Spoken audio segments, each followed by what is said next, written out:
Retro is one of the few motorcycle categories still growing in the United States, and the manufacturers have noticed. Kawasaki brought back an engine specifically for it. Honda revived Freddie Spencer's legendary paint scheme. Suzuki reached back to 1980 for inspiration. The result? 6 retro motorcycles that prove the past is shaping the future. And if I had to spend my own money on just one, it wouldn't be the cheapest, and it definitely wouldn't be the most famous. Number 6. Honda CB1000F. $10,599. That's the price. And it's the reason this motorcycle exploded across the internet when Honda finally confirmed it was coming to the United States back in May. Here's why that matters. It's roughly $400 less than the CB1000 Hornet SP, even though the two motorcycles share the same engine and frame. And somehow, the CB1000F includes a 6-axis IMU and cornering ABS as standard. Features the Hornet SP doesn't even have. Honda is charging less, while giving you more. That almost never happens. Visually, the inspiration is unmistakable. The wolf silver paint with blue striping, 4 exhaust headers proudly on display, a classic round headlight with twin horns tucked neatly underneath. It's a modern tribute to the legendary CB750F raced by Freddie Spencer, but climb into the saddle, and the illusion disappears. Now you're looking at a 1,000 cubic centimeters inline 4, a 5-inch TFT display, 5 selectable riding modes, traction control, wheelie control, and a smart key. From 10 feet away, it looks like 1982 from the rider's seat. It feels every bit like 2026. And that's where this bike becomes special. An inline 4 sounds unlike anything else on this list. Parallel twins have their deep pulse. Boxer engines have their unmistakable shake. But an inline 4, it sings. Open the throttle at around 5,000 revolutions per minute while exiting a corner, and you're rewarded with that smooth mechanical howl that only a 4-cylinder can deliver. It's a sound no twin can truly replicate. Now, for the honest part, Honda still hasn't published an official United States horsepower figure, not one. The company has quietly suggested that EPA calibration could differ from the European version. Ever since then, owners and enthusiasts have been debating what the final number will be. Personally, that bothers me. If you're proud of the horsepower, publish the horsepower. There's another limitation too. In the American market, you get exactly one color, wolf silver. No alternatives. Take it or leave it. Even so, I'd still buy it. In fact, this is the motorcycle I'd recommend to anyone who wants authentic retro styling without paying the usual retro premium. Because in this segment, that premium is often around $2,000. And if you're enjoying the video so far, don't forget to hit the like button. It genuinely helps a channel like this reach more riders. Now let's move on to the motorcycle that made me question every price tag in the entire retro category. Number 5. Royal Enfield Classic 650. Most riders searching for a truly vintage motorcycle run into the same problem. Everything that genuinely looks old costs at least $12,000. And half of those motorcycles are really modern machines wearing a classic costume. Royal Enfield just solved that problem for $7,499. And that's the price, regardless of which color you choose: teal, Valium red, or chrome black with the gold pinstriping. Every version costs exactly the same. This isn't a stripped-down base model with a long list of expensive options waiting to be added later. One look at it, and the proportions feel unmistakably pre-war British. Large steel fenders, spoked wheels, a floating saddle, and forward canted cylinders. Park it outside a coffee shop. And sooner or later, someone will walk over and ask what year your old Triumph is. According to owners, that happens all the time. Beneath the classic styling sits Royal Enfield's 648 cubic centimeters air and oil-cooled parallel twin, an engine the company has spent years refining in motorcycles like the Super Meteor and the Shotgun. It produces around 47 horsepower, comes with a 6-speed gearbox and a slip and assist clutch. On paper, those numbers don't sound particularly exciting, but out on a quiet two-lane road at around 65 miles an hour, they're exactly enough. The torque arrives early, it stays smooth, and the whole motorcycle encourages you to slow down and enjoy the journey. This isn't built for the fastest route home. It's built for the most enjoyable one.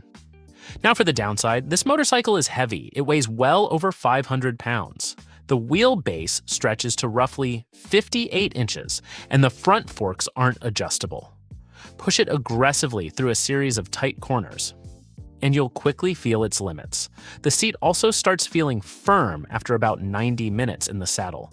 So why does it deserve a place on a list about motorcycles that represent the future? Because underneath all that vintage styling, it's thoroughly modern. You get a 3-year unlimited mile warranty with roadside assistance, electronic fuel injection, ABS, and a level of build quality that honestly embarrasses motorcycles costing twice as much. You're getting the visual charm of the 1950s with the reliability of 2026. 5 years ago, that combination simply didn't exist at this price. And honestly, if I were buying a motorcycle purely for relaxed weekend rides, this would be one of the hardest bikes on this list to argue against. The next motorcycle takes a completely different approach, and it makes a very different argument about what a retro motorcycle should actually cost. Number 4. Suzuki GSX-8TT. Park this beside a Kawasaki Z900 RS. And the Suzuki immediately starts looking like the smarter buy, by roughly $1,700. The GSX-8TT starts at $11,149. But what you're really paying for is Suzuki reaching deep into its own racing history. The headlight cowl, the lower fairing, the bar end mirrors, every detail pays tribute to the legendary GS1000S that competed in AMA Superbike. You can choose between matte green with gold wheels or glass sparkle black. Either way, it looks far more expensive than its price suggests. Underneath, it's mechanically the same motorcycle as the GSX-8S, and that's actually a compliment. Power comes from a 776cc parallel twin with a 270-degree crankshaft, instead of the flat drone many older parallel twins were known for. This engine delivers a deep V-twin-like pulse. Suzuki's cross-balancer system keeps vibration impressively low at motorway speeds, and that's one of those features you don't fully appreciate until you've spent several hours in the saddle. 300 miles later, your hands still feel fresh. The equipment list is equally impressive. A bi-directional quickshifter, traction control, a 5-inch full-color TFT display with day and night modes, full LED lighting, a USB-C charging port, and a 4.3-gallon fuel tank. The TT models also receive a lightweight lithium battery. It might sound like a small upgrade, but every little bit of weight saved makes a difference. Now for the downside, the standard GSX-8S starts at $9,249. That means you're paying roughly $1,900 more. For revised bodywork, a different fuel tank design, a unique seat, and exclusive paint, mechanically, they're almost identical. The suspension also remains mostly non-adjustable. So whether the extra money is worth it depends entirely on one question. How much do you care about the way your motorcycle looks when it's parked? I'd argue most of us care far more than we'd ever admit. Would I spend the extra money? Probably. And here's why. The GSX-8S is a very good motorcycle, but it's one that most people walk straight past. The GSX-8TT, that's the bike people stop to admire at the petrol station, and in many ways, that's exactly what Suzuki designed it to do. Number 3. Kawasaki Z900 RS. The compression ratio increased from 10.8 to 1 to 11.8 to 1. New camshaft profiles, a redesigned crankshaft, a reworked intake system, closer gear ratios, and a 43-tooth rear sprocket. That's not a simple refresh. That's Kawasaki reopening the engine for 2026, and it's exactly why this motorcycle earned a place on this list instead of quietly fading away. So what does all of that mean once you're actually riding? The shorter gearing and stronger mid-range transform the character of the engine. The 948 cubic centimeters inline 4 now pulls cleanly from around 3,000 to 6,000 revolutions per minute, right where most riders spend their time. Instead of constantly chasing the top of the rev range, the power is simply there when you need it. Add the new quickshifter and electronic cruise control, and the Z900 RS finally becomes the distance motorcycle it always promised to be. 200 miles on the motorway with the cruise control engaged. Then an afternoon carving through country roads. Now, it does both effortlessly. The technology has caught up as well. Cornering management, traction control, IMU enhanced ABS, and Bluetooth connectivity through Kawasaki's smartphone app. Best of all, Kawasaki resisted the temptation to replace the classic instruments with one giant TFT screen. Instead, the motorcycle keeps its twin analog gauges with a compact LCD display between them. Personally, I think that was the right decision. A huge display would have completely spoiled the timeless look of the cockpit.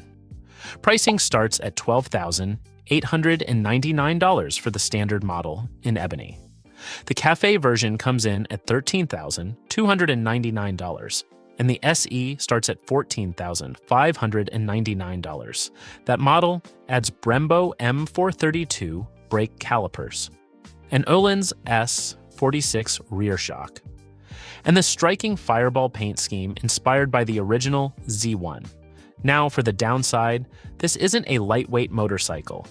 You'll notice every pound during slow-speed U-turns or while maneuvering through a crowded car park. The SE model also pushes the price into territory that's uncomfortably close to Triumph. Here's my take, and I know some people won't agree. I'd skip the SE. The standard model already gives you the improved engine, the upgraded electronics, and the exact same iconic silhouette.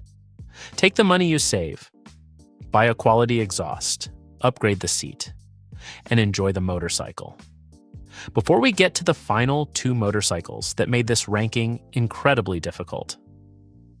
If you're enjoying these honest breakdowns, don't forget to subscribe. There's plenty more coming.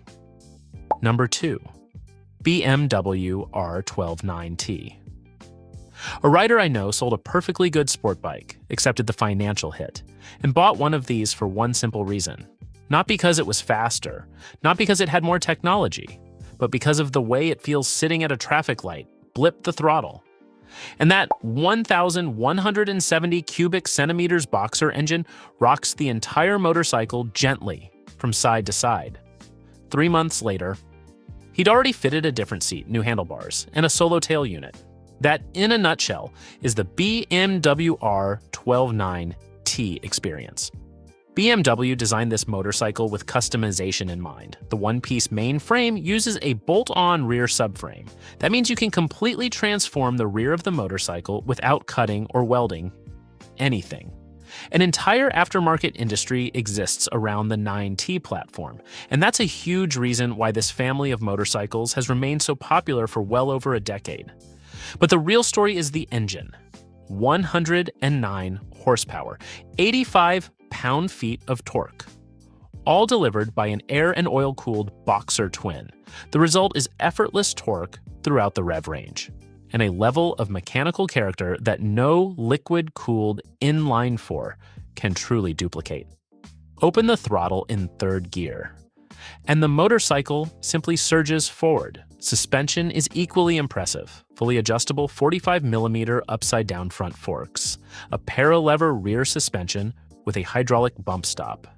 Together, they give the motorcycle a level of stability through corners that many retro motorcycles simply can't match. Pricing begins at $17,245, and that's where the biggest drawback appears, because that's only the starting price. Spend a few minutes exploring BMW's options catalog, and reaching $20,000 becomes surprisingly easy. Browse real dealership listings, and you'll quickly discover that many bikes on the showroom floor already sit well above that figure, compared with a Triumph Speed Twin 1200 RS, priced at just under $17,000. The BMW offers less outright suspension hardware for similar money, but in return, you get one of the most distinctive engines in motorcycling. And that's really what this decision comes down to. Do you want maximum specification or maximum personality? If you ask me whether I'd buy one, the answer is yes, without hesitation. Because if I wanted a motorcycle, I'd still be personalizing 5 years from now. This would be the one. And that's exactly what makes it one of the most compelling motorcycles on this entire list. Number 1. Triumph Speed Twin 1200 RS. $16,995, and I'd defend every single dollar of it. Not because Triumph is a heritage brand, and not because it looks like a Bonneville that spent a year in the gym, because of what's bolted to it. Fully adjustable 43mm Marzocchi upside-down front forks, twin fully adjustable Öhlins piggyback rear shocks, Brembo Stylema brake calipers, a Brembo master cylinder Metzeler Racetech RRK, 3 tires wrapped around lightweight 7-spoke aluminum wheels. Read that specification again. Then ask yourself, does that sound like a modern classic? Because it isn't. That's superbike level hardware, disguised in 1960s styling, and nothing else in this category comes close. Power comes from Triumph's 1,200 cubic centimeters Bonneville twin. It produces 103.5 horsepower at 7,750 revolutions per minute. But that number doesn't tell the real story. What you actually feel is an enormous wave of torque, beginning around 2,500 revolutions per minute and continuing almost endlessly. You'll find yourself shifting into 4th gear earlier than expected, yet the motorcycle keeps accelerating with absolute authority. On a tight mountain road, you rarely need to drop below 3rd gear. It simply has torque everywhere. The standard Speed Twin 1200 starts at $15,245. The RS costs $16,995. That's a difference of $1,750. And in my opinion, it's the best $1,750 you'll spend anywhere in this video. Because buying the same Öhlins suspension and Brembo braking components separately would cost considerably more than that. Now for the drawbacks. Those Metzeler Racetech tires are incredibly sticky. They're fantastic once they're properly warmed up. But when they're cold, feedback is noticeably less reassuring. And if you ride regularly, don't expect them to last an entire riding season. Budget for replacement tires. The riding position is also noticeably sportier than a traditional Bonneville. So if you're a taller rider looking for a relaxed, easygoing cruiser, the standard Speed Twin may be the better choice. But if you asked me to spend my own money on just one motorcycle from this entire list, this would be it. And honestly, it wouldn't even be a difficult decision. Every one of these 6 motorcycles delivers classic vintage styling, with thoroughly modern engineering underneath. If I had to spend my own money on just one, it would be the Triumph Speed Twin 1200 RS, because nothing else in this category combines premium Öhlins suspension and Brembo brakes with timeless retro design quite like it. But if we're talking about pure value, the Royal Enfield Classic 650 wins, and honestly, it isn't even close. Now I want to hear from you. Which one of these motorcycles would you park in your garage? Let me know in the comments below. And if you enjoyed this breakdown, don't forget to subscribe. There's another one coming soon.